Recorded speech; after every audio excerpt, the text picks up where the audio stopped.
Selamat siang Pak Ketua. Ya, selamat siang. Jadi ini Pak Ketua, kita itu kan ada ulasan di Google yang selalu kita tanggapi untuk setiap harinya. Jadi kita ada petugas yang menanggapi ulasan di Google. Boleh, gimana ulasan? Nah, kita lihat ada satu ulasan yang belum kita tanggapi, Pak. Jadi mungkin Pak Ketua bisa turut menjawab ulasan ini. Itu pertanyaannya seperti ini, Pak. Pertanyaan atau ulasan ya? Ulasan, Pak. Hakimnya ada di pihak wanita. Seperti itu, Pak. Salah satu ulasan dari para pihak berperkara yang masuk ke akun Google Pengadilan Agama Kendal. Jadi seolah-olah pengadilan itu berpihak kepada perempuan begitu ya? Oh iya. Begini ya.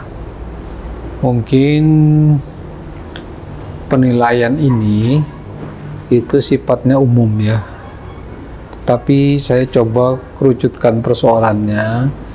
Di pengadilan agama itu kan ada dua jenis ya, ada perkara yang diajukan oleh istri, itu perkara cerai gugat, kemudian ada perkara cerai talak yang diajukan oleh pihak suami.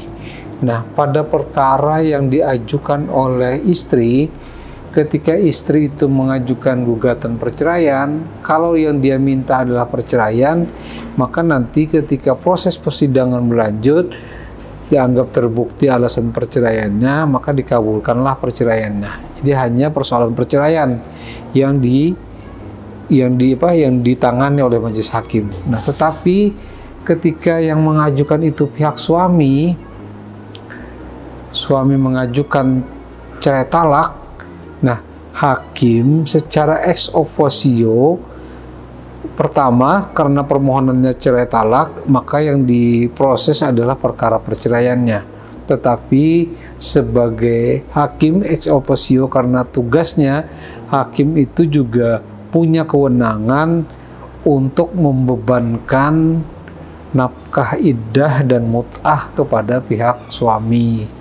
Jadi mungkin disinilah terlihat kok istri yang dibela. Nah, padahal kalau dalam perkara perceraian cerai gugat kan tidak masalah ya perceraiannya saja, tetapi ketika masalah cerai talak kok sampai hak-hak istri pun di ex officio oleh hakim, diberikan oleh hakim.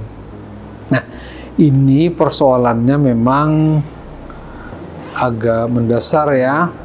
Kalau kita pelajari, pengadilan agama itu kan berbasic hukum Islam. Hukumnya bersumber pada Al-Quran, Sunnah, dan sumber-sumber hukum Islam. Apa yang telah ditentukan dalam hukum Islam ini kemudian dilegitimasikan dalam bentuk undang-undang. Itu ada undang-undang perkawinan, ada kompilasi hukum Islam yang secara formal itu mengaktualisasikan ketentuan-ketentuan hukum Islam ini. Nah, dari ketentuan undang-undang itulah bahwa ada kewajiban suami. Pertama, tentang suami yang menceraikan istrinya berdasarkan pasal 149 KHI, itu juga suami mempunyai kewajiban untuk memberikan mut'ah, memberikan nafkah, maskan, kiswah kepada istrinya selama dalam masa iddah. Nah, kemudian juga terkait lain kalau ada hal-hal misalnya melunasi mahar dan sebagainya. Nah, tetapi tentang dua hal ini, tentang memberikan mut'ah dan memberikan nafkah, ini merupakan hak officio hakim.